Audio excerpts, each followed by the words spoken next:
नमस्कार दोस्तों, आप सभी का फिर से बहुत बहुत स्वागत है मेरे इस यूट्यूब चैनल पे। तो दोस्तों पिछले वीडियो में हमने बात किया था उन 6 स्टॉक्स के बारे में जो मेरे वॉच लिस्ट में है, जिनको मैं ट्रैक कर रहा हूँ 2021 में बाइंग करने के लिए। और मैंने जो है एग्जैक्ट लेवल के साथ उनको डिस्कस किया था कि किस लेवल पे जाके आप जो है उसको बाइंग कर सकते हैं, और मैंने पूरी की पूरी स्ट्रेटजी भी बताई थी कैसे आपको जो है अपना पोजीशन उसमें बिल्डअप करना है। लेकिन दोस्तों वीडियो काफ़ी लंबा हो रहा था, तो उस वीडियो में हमने केवल 3 स्टॉक के बारे में डिस्कस किया था, और हमने बोला था कि इसका सेकंड पार्ट बनाएंगे जिसमें बाकी के 3 स्टॉक के बारे में जो है हम डिस्कस करेंगे। तो चलिए वीडियो को आगे बढ़ाते हैं।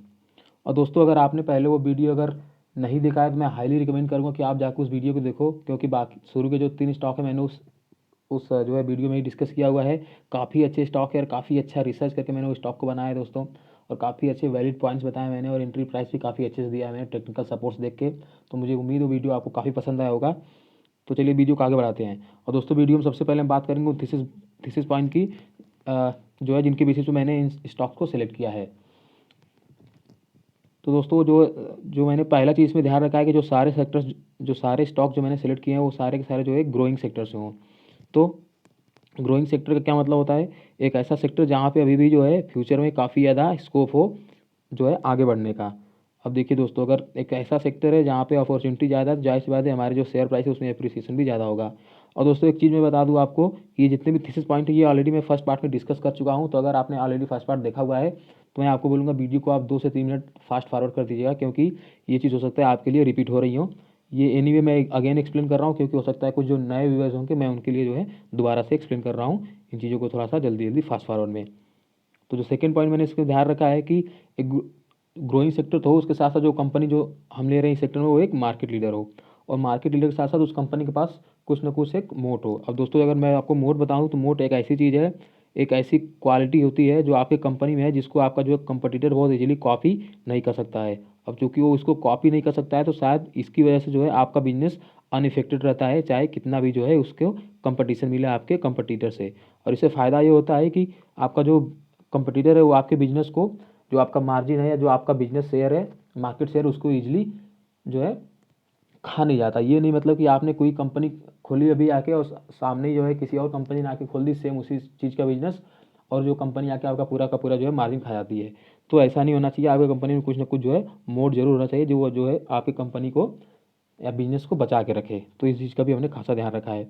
उसके बाद अगर थर्ड पॉइंट की बात की जाए तो जो है हमने एक, जैसे हमने ये आगे डिस्कस किया, वो कंपनी एक मार्केट लीडर है और ये एक अंडर पेनिट्रेटेड इंडस्ट्री में हो। अब देखिए दोस्तों, हमने ग्रोइंग सेक्टर का बात किया। ग्रोइंग सेक्टर मतलब एक ऐसी इंडस्ट्री जो कि अभी अंडर पेनिट्रेटेड है, उसमें ज़्यादा अभी डेवलपमेंट नहीं हुआ है, और उसके साथ साथ हमने जो है उसमें मार्केट लीडर को भी सिलेक्ट किया है।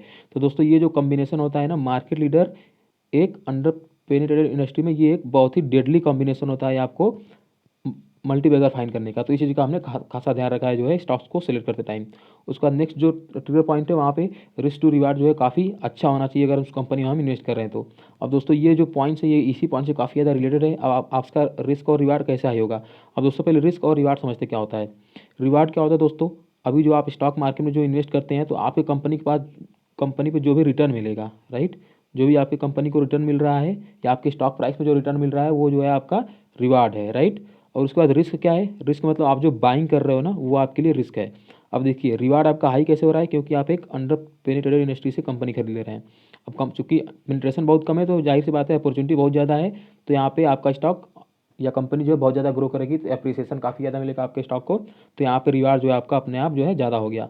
और रिस्क कैसे कम कर रहे हैं आप, तो आप उस इंडस्ट्री में जाने के बाद एक मार्केट लीडर को सिलेक्ट कर रहे हैं, इस वजह से आपका जो रिस्क भी कम हो जा रहा है। अब देखिए दोस्तों, अगर कंपनी मार्केट लीडर है तो कंपनी के बिजनेस डूब जाने के चांसेस थोड़े कम है। देखिए बिजनेस में कुछ भी हो सकता है, स्टॉक मार्केट में होने को तो कुछ भी हो सकता है, लेकिन एटलीस्ट अगर मार्केट लीडर पे अगर हम दांव खेल रहे हैं तो हो सकता है हमारा रिस्क यहाँ पे थोड़ा सा कम हो जाएगा। कम क्या, थोड़ा क्या, बहुत ही कम हो जाएगा रिस्क अगर हम एक मार्केट लीडर को सिलेक्ट कर रहे हैं तो। इसकी वजह से जो है आपका रिस्क रिवार्ड हमेशा ज़्यादा होगा। उसके बाद जो नेक्स्ट ट्रिगर पॉइंट है हमने देखा है उस कंपनी में हो सकता है कुछ तो टेक्निकल रीजन हो, या हो सकता है कुछ लाइक स्टॉक में ब्रेकआउट दिया हो, या ऐसा कुछ तो टेक्निकल पॉइंट भी अगर है तो उस चीज़ को भी हमने खासा ध्यान रखा है स्टॉक को सिलेक्ट करते टाइम। तो दोस्तों मान लीजिए अब हमने एक जो पुराना जो थीसिस पॉइंट थे उस थीसिस पॉइंट के बेसिस पे हमने जो है स्टॉक को सिलेक्ट कर लिया। अब एक बार जब हमने स्टॉक को सिलेक्ट कर लिया तो उस स्टॉक के बारे में हम क्या क्या डिस्कस करेंगे वीडियो में, चलिए पहले वो भी देख लेते हैं। तो सबसे पहला पॉइंट जो हम डिस्कस करेंगे कि बता दें सर दोस्तों कि जो वीडियो ये उस कंपनी का फंडामेंटल एनालिसिस नहीं है, और इसके जो फंडामेंटल एनालिसिस के लिए हम एक सेपरेट वीडियो बनाएंगे। उस वीडियो में जो है हम डिस्कस करेंगे कंपनी के बारे में फंडामेंटल्स। तो आप ये पूरा वीडियो देखने के बाद जो भी 3 कंपनी उस कंपनी के बारे में जिस कंपनी के बारे में सबसे पहले आपको फंडामेंटल एनालिसिस वाला वीडियो चाहिए तो आप हमें कमेंट करके बता सकते हैं, हम उस वीडियो जरूर लाएंगे। उसका थर्ड पॉइंट जो हम कंपनी के बारे में बताते हैं, उसके बाद कंपनी के अलावा कंपनी और स्टॉक के बारे में थोड़ा सा बेसिक डिटेल्स। उसके बाद सबसे जो मेन पॉइंट है, एक ट्रिगर पॉइंट देखेंगे उन्हें उस कंपनी को सिलेक्ट करने के लिए कि हमने उस कंपनी को क्या क्यों सिलेक्ट किया, उसके पीछे क्या जो है रीजनिंग है। उसके अलावा एक गुड प्राइस क्या हो सकता है कंपनी को बाइंग करने का। और यही नहीं दोस्तों, कंपनी को बाइंग करने के बाद प्राइस तो देखेंगे, उसके साथ साथ हम जो है स्ट्रैटेजी भी देखेंगे, एक ऐसी कौन सी स्ट्रैटेजी से हम जो है हम अपना पोजीशन बिल्डअप करेंगे वो स्टॉक में। जैसा कि दोस्तों आपको पता है, कभी भी आप एक स्टॉक में जाके एक ही बार में जाके पूरा का पूरा बाइंग नहीं कर लेते हैं, राइट। आप उसमें जाके धीरे धीरे अपना पोजीशन बनाते हैं स्टैगर मैनर में। तो आपको कौन सी स्ट्रेटजी फॉलो करनी है जो है अपना पोजीशन बनाता है, वो जो स्ट्रेटजी भी जो है हम डिस्कस करेंगे इस वीडियो में। तो दोस्तों पहला जो स्टॉक है, पहला मतलब फोर्थ, ऑलरेडी हम 3 स्टॉक डिस्कस कर चुके हैं फर्स्ट पार्ट में। तो जो फोर्थ नंबर पे जो स्टॉक है वो है HDFC AMC। अगर यहाँ पे आपको पता है कि AMC है HDFC ग्रुप से ही, तो अगर यहाँ पे इसके ट्रिगर पॉइंट की बात करें तो दोस्तों पहली बात तो ये एक सेक्युलर स्टॉक है। अगर सेक्युलर स्टॉक क्या होता है दोस्तों, अगर बता दें तो ऐसा स्टॉक जहाँ पे जो है अर्निंग विजिबिलिटी हो आपके नेक्स्ट 10 to 20 ईयर्स के लिए, तो उसको हम सेक्युलर स्टॉक बोलते हैं। जैसा कि एक FMCG हो गया, लोग आदमी खाना पीना तो नहीं छोड़ेगा ना, साबुन या डिटर्जेंट से कपड़ा धोना, भले ही आदमी कितनी भी मंदी आ जाए ना, आदमी की नौकरी चले जाए, लेकिन आदमी एटलीस्ट बेसिक चीज़ें तो करेगा ही, बेसिक चीज़ें तो कंज्यूम करेगा ही करेगा। इस वजह से जो है FMCG भी एक सेक्युलर सेक्टर होता है। ठीक उसी तरीके से सोचिए, अगर जब तक कंपनी है, जब तक कि कंट्री है, कंट्री की इकॉनमी है, उसके बाद अगर इकॉनमी है तो स्टॉक मार्केट भी जो है रहेगा ही रहेगा, ये भी अच्छा करेगा ही करेगा। अगर स्टॉक मार्केट अच्छा करेगा तो जो म्यूचुअल फंड जो बिजनेस डायरेक्टली स्टॉक मार्केट से रिलेटेड होते हैं, हालांकि वो डेट वगैरह में भी इन्वेस्ट करते हैं, लेकिन मेनली जो है हम यहाँ पे इक्विटी की बात कर रहे हैं। तो अगर स्टॉक मार्केट अगर कंट्री में रहेगा दोस्तों, तो जो है म्यूचुअल फंड इंडस्ट्री भी जो है कंट्री में रहेगी रहेगी। तो यहाँ पे ये भी जो है एक सेक्युलर स्टॉक है, यहाँ पे अर्निंग विजिबिलिटी बहुत ज़्यादा है यहाँ पे। उसके बाद दोस्तों ये जो कंपनी में मार्केट लीडर है जो है म्यूचुअल फंड इंडस्ट्री में, और यहाँ पे जो है इसका मार्केट शेयर 14% है। यहाँ पे इसने टोटल जो इंडिया में जो AUM के हिसाब से देखा जाए तो 14% जो है AUM लेके बैठा हुआ है HDFC म्यूचुअल फंड, और ये मार्केट लीडर है। अभी अगर फिलहाल की बात की जाए तो SBI जो है इनको जो है इनसे जो है फर्स्ट पोजीशन पे SBI चला गया है लगभग 15% के आसपास, लेकिन फिर भी जो है कुछ दिन पहले तक तो ये मार्केट लीडर थे, और अभी भी शायद दोबारा से जो है हो जाए ये मार्केट लीडर, अगर जो है इनका फंड अगर फिर से अच्छा फॉर्म करने लग गया तो। और उसके अलावा जो अगर जो म्यूचुअल फंड्स की जो AUM है, मतलब एसेट अंडर मैनेजमेंट, अगर उसका ग्रोथ देखें तो पिछले 5 सालों में, यानी 2014 से लेकर 2019 तक, इन पिछले 5 सालों में जो है 24% के CAGR से जो है ग्रो कर रहा है। तो ये भी देखिए काफ़ी अच्छा नंबर है, 24% का CAGR काफ़ी बढ़िया नंबर है। अगर इतने परसेंट जो पूरी इंडस्ट्री ग्रो कर रही है, तो जाहिर सी बात है ये कंपनी भी जो है इसी के आसपास ही ग्रो करेगी, क्योंकि ये मार्केट लीडर है। मार्केट लीडर जो है हमेशा इंडस्ट्री को फॉलो करते हैं, या ये कह लीजिए कि जो इंडस्ट्री का जनरल ग्रोथ था वो मार्केट जो लीडर था उसको ही फॉलो करता है। उसका जो थर्ड ट्रिगर पॉइंट यहाँ पे देख सकते हैं, इसका पेरेंटेज काफ़ी स्ट्रांग है, बिजनेस ग्रुप भी काफ़ी स्ट्रांग और एथिकल HDFC ग्रुप। और उसके बाद दोस्तों जो मेन ट्रिगर पॉइंट है यहाँ पे, अगर आप जो मैं डिस्कस करना चाह रहा था, जो इक्विटी पेनिट्रेशन इंडिया में बिलो 2% है, यानी अगर इंडिया में टोटल अगर 100 लोग रहते हैं तो केवल 2 लोग ही जो है इक्विटी में इन्वेस्ट करते हैं। इक्विटी का मतलब या तो डायरेक्ट हो गया स्टॉक मार्केट में, या थ्रू म्यूचुअल फंड्स, मतलब दोनों से मिला के भी केवल बिलो 2% पेनिट्रेशन है। और दोस्तों और इससे यहाँ पे हो क्या रहा है, देखिए market leader in an under penetrated industry. अब देखिए पेनिट्रेशन खाली 2% है, सो अंडर पेनिट्रेटेड इंडस्ट्री हो गया। उसके बाद हमने HDFC को सिलेक्ट किया जो कि एक मार्केट लीडर है। तो दोस्तों अगर आपको याद हो, फर्स्ट स्लाइड में मैंने डिस्कस किया था कि market leader in an under penetrated industry is a deadly combination to find multibagger stock. तो वो जो है क्राइटेरिया यहाँ पे देखिए आप बिल्कुल फुलफिल हो रहा है। उसके बाद जो नेक्स्ट ट्रिगर पॉइंट है दोस्तों, अगर आपको पता होगा, सेम इसी ग्रुप से जो ऑलरेडी 2 स्टॉक है HDFC बैंक और जो इनकी housing finance development company HDFC जो है फाइनेंस हाउसिंग फाइनेंस कंपनी, वो दोनों स्टॉक जो है ऑलरेडी मल्टी बैगर रह चुके हैं अपने शेयर होल्डर्स के लिए। अब दोस्तों देखिए उस टाइम पे हम लोग तो थे नहीं इन्वेस्टर, तो हमने मौका गवा दिया, क्योंकि हमारे टाइम पे HDFC बैंक था नहीं, अभी तो काफ़ी बड़ा हो चुका है। तो दोस्तों अभी सोच के देखिए कि HDFC बैंक आपको 10 से 15 साल पहले जिस स्थिति में था, जिस पोजीशन में, उस पोजीशन में अभी ये जो है HDFC AMC है। तो आप बस ये मान के चलिए कि HDFC बैंक जो है आपको 15 से 20 साल पहले जिस प्राइस में मिल रहा था, समझ लीजिए जिस सिचुएशन में, उस सिचुएशन में आपको ये कंपनी मिल रही है, तो आप जरूर इसको खरीदना चाहोगे, आप इसको मिस नहीं करना चाहोगे। अब दोस्तों इसी ग्रुप से HDFC बैंक और HDFC जो फाइनेंस कंपनी हाउसिंग फाइनेंस, अगर उन दोनों कंपनियों ने अच्छा किया है तो ये कंपनी भी अच्छा ही करेगी। अब इस चीज़ की कोई गारंटी तो नहीं है, लेकिन प्रोबेबिलिटी के हिसाब से दोस्तों तो यही कहा जा सकता है, राइट। अगर उस ग्रुप से अगर और दो कंपनी अच्छा करे तो ये कंपनी भी अच्छा ही करेगी, और जिस हिसाब से ऑलरेडी ये मार्केटेड है तो इतना कुछ कठिन तो नहीं होना चाहिए इस चीज़ के लिए। और इसके अलावा कुछ और ट्रिगर पॉइंट की बात किया जाए तो दोस्तों यहाँ पे क्रॉस सेलिंग बहुत ज़बरदस्त होती है एचडीएफसी बैंक के द्वारा। जैसे आपको आपको पता होगा एचडीएफसी बैंक जो है भारत का नंबर 1 बैंक का कस्टमर, सॉरी मार्केट कैप के हिसाब से देखा जाए, और इनका जो कस्टमर बेस बहुत ज़्यादा है। तो अगर कस्टमर यहाँ पे किसी बैंकिंग सर्विस के लिए जाता है, मान लीजिए वो जा रहा है किसी बैंकिंग सर्विस के लिए एचडीएफसी बैंक में, तो वो क्या करते हैं, बैंकिंग सर्विस देते हैं, उसके साथ इसको जो है अपना कुछ तो एक म्यूचुअल फंड, अपना एक कोई भी म्यूचुअल फंड इनको बेच देते हैं। तो यहाँ पे देखिए हो क्या रहा है, कस्टमर गया था तो बैंकिंग सर्विस के लिए, लेकिन उसको इनडायरेक्टली इन्होंने एक अपना म्यूचुअल फंड बेच दिया। तो इस चीज़ को बोलते हैं क्रॉस सेलिंग। और उसके बाद अगर सेकंड पॉइंट देखा जाए तो बिजनेस जो काफ़ी ज़्यादा कॉस्ट इफिशियंट है और हाई मार्जिन वाला बिजनेस है। दोस्तों सोच के देखिए, कंपनी को बनाने के लिए ना तो कंपनी को बहुत ज़्यादा इनपुट की ज़रूरत है, इनपुट मतलब कुछ तो इतना ज़्यादा रॉ मटेरियल की ज़रूरत है नहीं, मैन्युफैक्चरिंग टाइप की कंपनी तो है नहीं कि इनको बहुत ज़्यादा बड़े बड़े प्लांट लगाने हैं या बहुत ज़्यादा रॉ मटेरियल लाना है, ये सब इनको कुछ करना है नहीं। इनको करना क्या होता है, सीधे एक ऑफिस खोल लिया एक नॉर्मल सा, वहाँ पे लैपटॉप ले लिया, और उसके बाद जो है एम्प्लॉयज़ को रिक्रूट करके लैपटॉप दे दिया, और वहाँ पे ऑनलाइन बैठ के वो लोग जो है रिसर्च कर रहे हैं। तो यहाँ पे खर्चा बहुत ही कम होता है, और इसी की वजह से जो है बहुत ही कॉस्ट एफिशिएंट बिजनेस है, और मार्जिन भी काफ़ी ज़्यादा इनका हाई होता है। उसके अलावा जो मैंने भी डिस्कस किया क्रॉस सेलिंग, तो क्रॉस सेलिंग की वजह से भी इनका जो है कॉस्ट काफ़ी ज़्यादा रिड्यूस हो जाता है। दोस्तों सोच के देखिए, सेम ग्रुप से अगर एच बैंक सेम ग्रुप से ये जगह सेलिंग हो रही है तो जाहिर सी बात है कॉस्ट तो रिड्यूस होगा ही होगा। उसके बाद यहाँ पे जो है थोड़ा सा बेसिक डिटेल्स दे दिया मैंने कंपनी के बारे में, स्टॉक के बारे में। देखिए मार्केट का भी 63,000 करोड़ के आसपास है, करंट प्राइस लगभग 3,000 के आसपास, हाई और लो देख सकते हैं यहाँ पे। और यहाँ पे एक देखिए काफ़ी अच्छा नंबर आरओई, देखिए दोस्तों कितना बढ़िया नंबर है, 35% से ऊपर का आरओई है। उसके बाद अगर आरओसी देखा जाए तो 46%। दोस्तों देखिए कितना बेहतरीन नंबर है यहाँ पे आरओई और आरओसी। तो एक जो मेन कंसर्निंग चीज़ है वो मेरे लिए स्टॉक का पी है। देखिए तो 51 के पी पे ट्रेड कर रहा है, तो काफ़ी ज़्यादा यहाँ पे मेरे को रिचली वैल्यूड लग रहा है स्टॉक। तो यहाँ पे इसके लिए भी डिस्कस करेंगे कि इसके लिए हमें क्या जो है स्ट्रेटजी फॉलो करनी है। तो चलिए दोस्तों बिना देरी किए यहाँ पे देखते हैं यहाँ पे आपको पोजीशन किस तरीके से बनाना है। तो यहाँ पे आप देख सकते हैं पॉसिबल लेवल्स टू बाई मैंने दिया हुआ है, और इसके पीछे रेशनल क्या है पहले वो मैं डिस्कस कर लेता हूँ। दोस्तों अगर आप देखिए यहाँ पे जब इसका आईपीओ आया था, जब लगभग आईपीओ के बाद से देखिए स्टॉक सीधे एकदम ऊपर ही ऊपर चला गया है। और उसमें अगर एक चीज़ आप ध्यान से देखेंगे, नोटिस करेंगे, तो जो ग्रीन कलर का है ना, ये 50 दिन का मूविंग एवरेज है, ये ग्रीन कलर वाला, ये देखिए सीधे चला गया है। और स्टॉक जो है हमेशा 50 डे के मूविंग एवरेज से हमेशा ऊपर ही ट्रेड हुआ है, अगर आप देख लीजिए यहाँ तक, जब तक इसने टॉप नहीं बनाया था।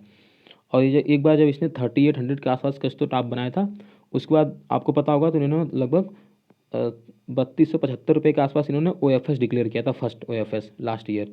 और उसी ओ एफ एस के चलते जो है स्टॉक प्राइस में करेक्शन हुआ था, और जो है ये 3000 के आसपास जो है इनकी गिरावट चली आई थी 3000 तक।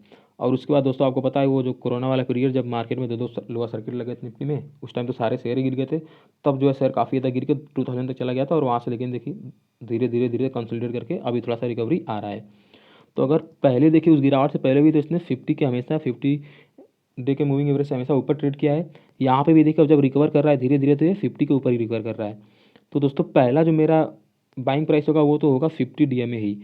तो यहाँ पे मैं 20% जो है अपना एलोकेशन ले लूँगा। 20% एलोकेशन मतलब जितना मुझे पैसा लगाना है H D F C M C में, उसका 20%। मान लीजिए मेरे को 1,00,000 रुपये इन्वेस्ट करना है यहाँ पे H D F M C में, तो मैं 20,000 रुपये जाके अभी सीधे सीधे 50 डीएमए पे बाई कर लूँगा, जो कि भी दिख रहा है मेरे को यहाँ पे लगभग 2581। यहाँ पे मैं दिखा दे रहा हूँ, ये ग्रीन कलर में 2581 जो है 50 डेज का मूविंग एवरेज है। जो यहाँ पे अभी हाल फिलहाल में इसका एक एफ एस आया था लगभग 2387 रुपीज़ पे, तो उस पर जो मेरी सेकेंड बाइंग होगी 30% का, यानी 30,000 रुपये मैं जाके यहाँ पे इस शेयर इस प्राइस पे बाइंग कर लूँगा। उसके बाद नेक्स्ट जो मेरी 40% की बाइंग होगी वो 2000 रुपीज़ के लेवल पे, अगर स्टॉक और ज़्यादा करेक्ट होता है। और फिर भी दोस्तों यहाँ पे पूरी मैं जो है पूरा जो मैं यहाँ पे एक्यूमुलेट नहीं करूँगा, मैं 10% फिर भी छोड़ दूंगा अपना पैसा। और अगर स्टॉक 2000 के नीचे भी चला जाता है तो मैं वहाँ पे तुरंत बाई नहीं करूँगा, मैं वेट करूँगा। अगर अगर स्टॉक 1400 रुपये तक करेक्ट करता है, हो सकता है मैं 10% का और बाइंग कर लूँ। अगर नहीं होगा करेक्ट तो मैं वो 10% जो है कैश में ही रहूँगा, जो है यहाँ पे पूरा 100% इसमें इन्वेस्ट नहीं करूँगा। और दोस्तों अगर मान लीजिए आपको ये सपोर्ट या रेजिस्टेंस नहीं जमता, अगर आपको नहीं पता ऐसे कैसे जो सपोर्ट या रेजिस्टेंस कैसे काम करता है, तो यहाँ पे मैं सेकंड अप्रोच आपके लिए मैंने बताया, इंक्रीमेंटल या डिक्रीमेंटल अप्रोच। इस अप्रोच में करना कुछ नहीं सर, बहुत ही सिंपल अप्रोच है। अभी जो मान लीजिए करंट मार्केट प्राइस है जो है शेयर का, आपको वेट करना है यहाँ से लगभग 10% का करेक्शन हो जाए, और 10% का करेक्शन होने के बाद आप जो है वहाँ पे 10% की बाइंग कर सकते हैं। 10% मतलब 10,000 रुपये। अब मान लीजिए अभी करंट प्राइस जो है 3000 रुपीज़ है, तो अगर इसका 10% करेक्शन होने का मतलब 300 माइनस करके 2700 पे अगर स्टॉक आ जाए, तो 2700 पे जाके आपको जो है 10% यानी 10,000 रुपये की बाइंग कर लेनी है।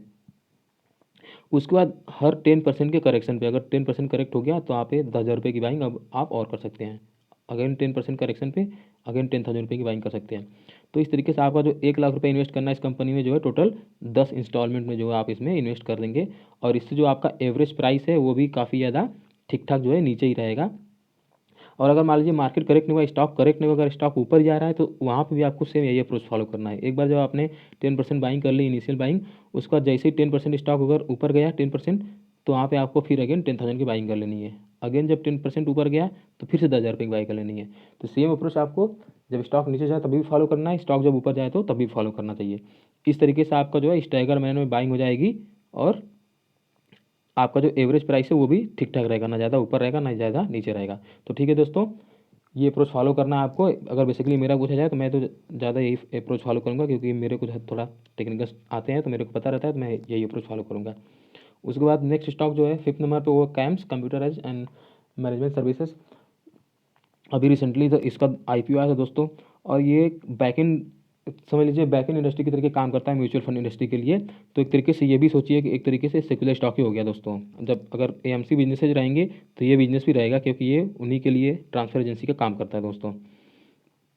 उसके अलावा ये भी जो है जो म्यूचुअल फंड ट्रांसफर एजेंसी उसमें एक मार्केट लीडर है। ऑलमोस्ट जो बड़े जितने भी बड़े बड़े क्लाइंट्स हैं वो सारे इसके जो है जितने भी बड़े बड़े AMCs हैं वो सारे इसके जो है क्लाइंट्स हैं। तो एक तरीके से मार्केट लीडर ये है। और ज़्यादा कंपटीशन में नहीं, एक ही दो प्लेयर है, एक ही है कार्वी है, या ऐसे एक दो प्लेयर और, ज़्यादा कंपनी भी नहीं है इस फील्ड में। उसके अलावा ये कंपनी जो है एक म्यूचुअल फंड की ट्रांसफर एजेंसी के रूप में काम करती है। तो एक डायरेक्ट बेनिफिशियरी है आप म्यूचुअल फंड इंडस्ट्री के ग्रोथ का। मतलब जैसे जैसे म्यूचुअल फंड इंडस्ट्री का ग्रोथ होगा वैसे वैसे इस कंपनी का भी आराम से ग्रोथ होता रहेगा। क्योंकि ये डायरेक्टली जो है इनसे रिलेटेड है। उसके साथ साथ दोस्तों वही सेम अगेन पॉइंट पिछला जो हमने डिस्कस किया था, इक्विटी का पेनिट्रेशन बहुत कम है इंडिया में, लगभग 2%। तो यहाँ पे ग्रोथ अपॉर्चुनिटी बहुत ज़्यादा है। तो अगर इसका फायदा म्यूचुअल फंड्स इंडस्ट्री को होगा, तो अगर म्यूचुअल फंड से ही रिलेटेड ये भी कंपनी, तो इसको भी जो है उस चीज़ का डायरेक्टली फायदा होगा। और ये मार्केट लीडर भी चुकी है, तो यहाँ पे अगेन वो वाला क्राइटेरिया फुलफिल हो रहा है, market leader in an underpenetrated industry. तो यहाँ पे जो है इसके मल्टी बैगर होने की काफ़ी ज़्यादा पॉसिबिलिटी दिखाई दे रही है। उसके अलावा दोस्तों जितने भी ट्रिगर पॉइंट हमने डिस्कस किए HDFC AMC के लिए एज ए AMC बिजनेस, खाली उनका एक पॉइंट छोड़ के, इनका जो है ब्रांड वैल्यू छोड़ के, अगर ब्रांड वैल्यू को छोड़ दिया जाए तो बाकी और सारे जो पॉइंट्स हमने डिस्कस किए वो लगभग सारे पॉइंट जो है अप्लीकेबल होते हैं इस कैम्प्स के लिए, इस बिज़नेस के लिए। उसके अलावा दोस्तों ये एक तरीके का काइंड ऑफ सोचिए तो प्लेटफॉर्म बिजनेस है। और जितने भी हार्डवर्क जो AMC वगैरह करते हैं वो इसको सीधा सीधा इंजॉय करते हैं। अब सोच के देखिए दोस्तों, HDFC जो है म्यूचुअल फंड्स है उसको कितना मेहनत करना पड़ता है। दिन भर फ़ोन करके कॉल करते हैं क्लाइंट से, हमारा सर्विस ले लीजिए, जो है ये फ़ंड खरीद लीजिए, वो फ़ंड खरीद लीजिए। और जैसे मान लीजिए किसी क्लाइंट ने फ़ंड को खरीद लिया, तो वहाँ पे सीधे जो पीछे से जो भी रजिस्ट्रेशन वगैरह होता है वो कैंप्स करता है इनके लिए, HDFC AMC के लिए। तो उसका जो है आराम से फीस बन जाता है। अब देखिए कैंप्स तो डायरेक्टली नहीं आया ना क्लाइंट के पास फ़ोन करके कि आप सर्विस ले लीजिए, तो उसका वो खर्चा तो बच गया। मतलब मेहनत ये वो नहीं कर रहे हैं, मेहनत कर रहा है जो AMC है वो मेहनत कर रहा है, लेकिन उसका इनडायरेक्टली फ़ायदा ये उठा रहे हैं। तो इस तरीके से सोचिए दोस्तों, तो काइंड ऑफ प्लेटफॉर्म बिजनेस भी है ये, जो कि एक बहुत ही अच्छा ट्रिगर पॉइंट है इस कंपनी के लिए। उसके बाद दोस्तों भी स्टॉक है जो भी रिसेंटली ही लिस्ट हुआ है, तो यहाँ पे भी एक अच्छी अपॉर्चुनिटी बन सकती है। क्योंकि दोस्तों अगर मान लीजिए स्टॉक अभी भी लिस्ट होता है तो उसके बहुत ज़्यादा बढ़ने के चांसेस होते हैं। और मान लीजिए अगर भले ही IPO में थोड़ा सा महंगा था, लेकिन अभी भी स्टिल काफ़ी ज़्यादा अपॉर्चुनिटी है। एग्जाम्पल के लिए दोस्तों मैं डीमार्ट का जो डिस्कशन करूँगा, अगर आपको पता हो तो डीमार्ट का जो IPO का इशू प्राइस था 300 रुपये था, और जो लिस्ट हुआ था 600 रुपये पे, यानी 2x हो गया था स्टॉक लिस्टिंग के टाइम पे ही। तो दोस्तों उस टाइम पे लोगों ने कहा कि यार बहुत ही कॉस्टली है, ऑलरेडी जो है 2 टाइम्स पे लिस्ट हुआ है, तो चलो इसको नहीं खरीदते हैं। लेकिन दोस्तों अगर आज शेयर प्राइस देखिए तो उसका लगभग 3000 शेयर प्राइस हो गया है डीमार्ट का। यानी अगर आपको अगर IPO में अलॉटमेंट हुआ होता 300 रुपये से, तो आपका प्राइस ऑलरेडी 10 गुना हो चुका है पिछले 3 सालों में। 2017 में इसका IPO आया था लगभग मार्च में। चलिए ठीक है, अगर मान लीजिए आपने IPO में अलॉटमेंट नहीं हुआ था, तो आपने अगर मार्केट से लिया था जब इसकी लिस्टिंग हुई थी 600 रुपये, अगर वहाँ भी आपने खरीद लिया होता तो दोस्तों 600 रुपये से भी जो है ये 5 गुना बढ़ के 3000 रुपये हो गया है, राइट। तो यानी अगर आपने मार्केट से भी खरीदा तो तभी भी आपका पैसा 5 गुना हो गया है। तो दोस्तों वही सेम पॉइंट में डिस्कस करना चाह रहा हूँ कि अगर कैम्प्स के लिए मान लीजिए अगर आपको IPO में अलॉटमेंट नहीं हुआ है, लेकिन फिर भी अगर आप मार्केट से सेकेंडरी मार्केट से जाकर खरीदते हैं, तो अभी भी जो है आपकी काफ़ी ज़्यादा पॉसिबिलिटीज है, चांसेज हैं कि आपका जो है पैसा काफ़ी ज़्यादा एप्रिसिएशन उसको मिल सकता है। उसके बाद कुछ नेक्स्ट ट्रिगर पॉइंट की बात करूँ तो दोस्तों एक लास्ट ट्रिगर पॉइंट जो मैं आपको बताना चाहूँगा, अभी जैसे अभी आपके दिमाग में आ रहा होगा, जैसे मैंने बोला सारे जो बड़े बड़े AMCs हैं वो इनके क्लाइंट हैं। तो ऐसा भी तो हो सकता है कल को कोई और कंपनी आ जाए इसी इंडस्ट्री में और ये सब जो क्लाइंट्स है उसके पास भाग जाएँ, राइट, ये हो सकता है। लेकिन दोस्तों उसके लिए मैं डिस्कस कर रहा हूँ कि यहाँ पे स्विचिंग कॉस्ट बहुत ज़्यादा हो जाती है इनके क्लाइंट के लिए। और उसका रीज़न क्यों है दोस्तों, कि ये जो फील्ड है म्यूचुअल फंड इंडस्ट्री बहुत ही ज़्यादा हैवी रेगुलेटेड इंडस्ट्री है। तो पहली बात कि यहाँ पे दूसरी कोई कंपनी इतनी जल्दी आ नहीं सकती है, उनको जो है रेगुलेशन इतना ज़्यादा है कि उनको पहले रजिस्ट्रेशन लाइसेंस ही नहीं देगी, जो है सेबी वगैरह या जो भी इनको जो मतलब डायरेक्ट करता है, तो पहले तो उनको लाइसेंस मिलना ही बहुत कठिन है। लाइसेंस मिलेगा अभी तो यहाँ पे स्विचिंग करना उतना कठिन है नहीं, क्योंकि यहाँ पे रेगुलेशन बहुत ज़्यादा हाई है। उसके अलावा अगर स्टॉक का कुछ बेसिक रिसर्च देखा जाए तो मार्केट कैप लगभग 8,000 करोड़ के आसपास है। अभी जो है 1800 के आसपास शेयर ट्रेड कर रहे हैं, यहाँ पे हाई और लो देख सकते हैं। और यहाँ पे ये देखिए दोस्तों ROE और ROC नंबर काफ़ी बम्पर नंबर लग रहा है, 36% का ROE और 51% का ROC, लगभग HDFC MC के आसपास ही है। ROC उससे ज़्यादा ही है। और अगर पी भी देखा जाए तो यहाँ पे 55, इवन HDFC का 51 ही था, तो उससे थोड़ा सा महंगा लग रहा है ये स्टॉक। तो दोस्तों यहाँ मैं अगेन कहूँगा कि ये भी स्टॉक अभी जो है महंगा है, जस्ट अभी IPO में लिस्ट हुआ है, तो यहाँ पे भी हमें एक बार में बाइंग नहीं करनी, यहाँ पे भी जो है वही स्टैगर बाइंग वाली अपॉर्चुनिटी जो है अप्रोच को फॉलो करेंगे। अब दोस्तों यहाँ पे मैंने ये चार्ट तो दे दिया है, लेकिन चार्ट का इतना ज़्यादा कुछ महत्व है नहीं, क्योंकि अभी लगभग लिस्ट हुए 30 दिन भी नहीं हुए हैं, तो चार्ट इतना ज़्यादा रिलायबल होगा नहीं। और अगर दोस्तों अगर कोई आपको इस कंपनी का चार्ट दे के चार्ट दिखा के अगर कुछ आपको कोई सपोर्ट या वो बताने की कोशिश कर रहा है, तो दोस्तों वो आपसे झूठ बोल रहा है, आपको बेवकूफ़ बना रहा है, क्योंकि जितने भी लेवल्स है ये ज़्यादा रिलायबल्स हो गए नहीं। तो इसी वजह से मैं चार्ट को फॉलो नहीं करते हुए मैंने जस्ट एक बेसिक अप्रोच रखा है कि हर 100 रुपये के करेक्शन पे जो है हमको स्टॉक को खरीदेंगे। अभी मान लीजिए स्टॉक 1800 रुपये पे है, तो अभी तो मैं नहीं खरीदूँगा, मैं थोड़ा वेट करूँगा। जैसे मैं बताऊँ हमेशा करंट प्राइस से मैं 10% का करेक्शन का वेट करता हूँ, तो 10% लगभग इसका 180 रुपीज़ हो गया। तो अगर 1800 में 180 घटाइए, लगभग लगभग 200 के आसपास घटाना है, तो वही 1600 रुपये आएगा। तो मेरी जो पहली बाइंग होगी 100 रुपये पर ही 10% की। उसके बाद अगर अगेन स्टॉक करेक्ट होता है 100 रुपये, तो 15% पे 15%। उसके बाद 14% पे मैं जो है 20% बाइंग कर लूँगा, मतलब 20,000 रुपये का। उसके बाद 1300 पे जो है मैं 25%। उसके बाद बाकी का जो मेरा 30% है वो जो है मैं IPO प्राइस जो कि 1230 रुपये था, वहाँ पे अगर स्टॉक करेक्ट होता है तो मैं बाई करूँगा। अगर ऐसा नहीं दोस्तों, तो एक बार जैसे मान लीजिए 1600 मैंने बाइंग कर ली, उसके बाद स्टॉक मान लीजिए नीचे नहीं जा रहा है, स्टॉक ऊपर ही ऊपर जा रहा है, तो हर 10% जब स्टॉक ऊपर जाता रहेगा तो हर 10% के इंक्रीमेंट में मैं 10% जो है बाइंग करता जाऊँगा। तो इस तरीके से वही जो इंक्रीमेंटल डिक्रीमेंटल अप्रोच बताया, वही अप्रोच जो यहाँ पे आपको फॉलो करना है। तो ठीक है दोस्तों, नेक्स्ट कंपनी डिस्कस करते हैं। और नेक्स्ट कंपनी दोस्तों सिंजीन इंटरनेशनल लिमिटेड एक क्रैम्स एंड CDMO प्लेयर है, और ये इंडिया में सबसे ओल्डेस्ट प्लेयर है क्रैम्स और CDMO में। और दोस्तों अगर क्रैम्स और CDMO आपको नहीं पता है, तो यहाँ पे मैंने उनका डिफिनेशन दे रखा है, आप एक बार उसको पढ़ सकते हैं। लेकिन अगर आपको एक बार समझाना रहे तो मैं इसको समझाता हूँ ये इंडस्ट्री काम कैसे करती है। तो दोस्तों क्रैम्स होता है contract research and manufacturing services. अब दोस्तों इसमें होता क्या है, जैसे मान लीजिए जो बड़े बड़े ग्लोबल प्लेयर्स होते हैं जो ड्रग्स वगैरह बनाते हैं, जैसे एग्जांपल के लिए मान लीजिए अभी फाइजर लेता हूँ जिसने भी कोरोना की वैक्सीन बनाई है। ये जो कंपनी जो थी दोस्तों, इनका जो काफ़ी ज़्यादा जो खर्चा होता है वो सेल्स में जाता है, लेकिन लगभग अपने रिवेन्यू का 20 से 25% जो है अपने रिसर्च में ही जो है अपना लगा देते हैं। और ये हमेशा जो ड्रग के बारे में जो नए नए मान लीजिए कुछ वायरसेज आ रहे हैं या वैक्सीन आ रही हैं, उनके लिए जो है हमेशा जो है नए नए ड्रग बनाने के लिए रिसर्च करते रहते हैं। अब इनका रिसर्च में इतना ज़्यादा खर्चा चला जाता है दोस्तों, कि अगर ये रिसर्च करने के बाद अगेन ये जो बैठ जाए उसको मैन्युफैक्चरिंग के लिए या डेवलपमेंट के लिए, अगर उसमें भी ये अगर ये अपना कॉस्ट लगाएंगे तो इनकी कॉस्ट बहुत ज़्यादा आ जाएगी। और उसके साथ साथ यहाँ पे कुछ डिसएडवांटेज भी है दोस्तों। ये सब पता होगा कि हमेशा कई सारे फेज में जो है लगभग तीन तीन फेज में जो है कोई भी वैक्सीन बनती है। अब मान लीजिए फर्स्ट ट्रायल में यहाँ पे कई सारी वैक्सीन रहेंगी, वहाँ से कुछ छट छट के यहाँ पे कुछ कम होकर यहाँ तक पहुँची होंगी, और यहाँ से भी कुछ जो है कम होकर यहाँ तक कुछ तो पहुँची होंगी ट्रायल 3 तक, फेज 3 तक।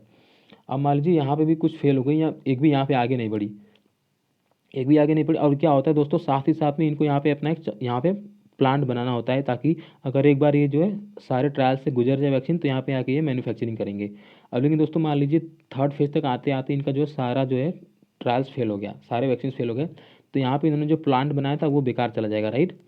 तो ये इस वजह से इस चीज़ को हटाने के लिए क्या करते हैं यार, कि कोई ऐसी कंपनी मिल जाए जो जो यही काम ही करती हो, वो अपना प्लान बना के रखा रहे, अगर ये मेरा वहाँ पे वैक्सीन सक्सेसफुल होता है तो मेरे लिए वैक्सीन को बना दे, अगर सक्सेसफुल नहीं भी होता है तो एटलीस्ट मेरा ये वाला कॉस्ट ख़राब नहीं होगा। तो सेम काम दोस्तों जो है सिंजीन करती है, कॉन्ट्रैक्ट रिसर्च और मैन्युफैक्चरिंग सर्विसेज देती है जो बड़े बड़े ग्लोबल प्लेयर्स होते हैं जो कि वैक्सीन वगैरह या ड्रग्स वगैरह बनाते हैं। अब दोस्तों अगर इसको मेरे को एक और एग्जांपल देकर समझाना रहे तो मैं इसको आपको आईटी इंडस्ट्री का एग्जांपल दूंगा। अगर आपको पता हो, जैसे दोस्तों बड़ी बड़ी जो टेक जाइंट कंपनी जैसे गूगल है, उसके बाद फेसबुक, अमेजॉन, ये सब जो कंपनी है बाहर की, जो अमेरिका के बड़े बड़े जाइंट्स हैं, ये क्या है, ये प्रोडक्ट बेस्ड कंपनी है, राइट।